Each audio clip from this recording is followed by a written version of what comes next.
போலன்ஸை வச்சு நம்ம இப்போ இந்த வீடியோவில் ஒரு டிசைன் பார்க்க போகிறோம். நான் வந்து கோல்டு கலர் போலன்ஸும் ஒயிட் கலரில் கிளிட்டரிங் போலன்ஸும் நான் ஒன்று எடுத்திருக்கேன். இதை வந்து ஒயிட் கலர் கிளிட்டரிங் போலன்ஸும் கோல்டு கலர் போலன்ஸும் ரெண்டையும் வச்சு நம்ம வந்து ஒரு ஸ்டிச் பண்ணிக்கிடுதோம். ஒரு 2-3 டைம் நம்ம நல்லா ஸ்டிச் பண்ணால் தான் அது நல்லா ஸ்டிஃபாக நிற்கும். நம்ம அந்த போலன்ஸில் வந்து அந்த காம்பு நீளமாக இருக்கும், அதை வந்து நம்ம நல்லா கொஞ்சம் கட் பண்ணிக்கிடுதோம். ஓரளவுக்கு நம்மளுக்கு ஸ்டிச் பண்ணுற அளவுக்கு கேப் இருக்க மாதிரி கட் பண்ணிக்கிடுதோம்.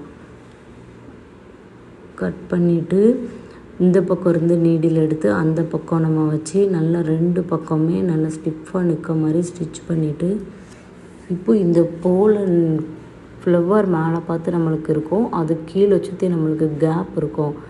அந்த கேப்பில் ஃபில் பண்ணக்கு நம்ம என்ன பண்ணலான்னா, ஒரு செல்ஸை வச்சு நம்ம இந்த கேப்பை ஃபில் பண்ணிடலாம். அதுக்குமே நம்ம வந்து ஒரு ஹோல் இருக்க செல்ஸை நம்ம எடுத்திருக்கோம். அதே மாதிரி அந்த ஹோல்ஸ்குள்ளே விட்டு எப்போதும் போல் நம்ம ஸ்டிச் பண்ணுவோம். அதே மாதிரி ஸ்டிச் பண்ணி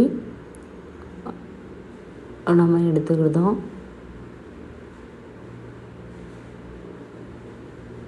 நம்ம அவசரமாக எப்போதுமே பண்ணக்கூடாது. அப்போ நம்மளுக்கு அந்த பிசுறு மாதிரி அந்த த்ரெட்டில் ஃபார்ம் ஆயிரும். பொறுமையாகவே நம்ம ஹேண்டில் பண்ணணும்.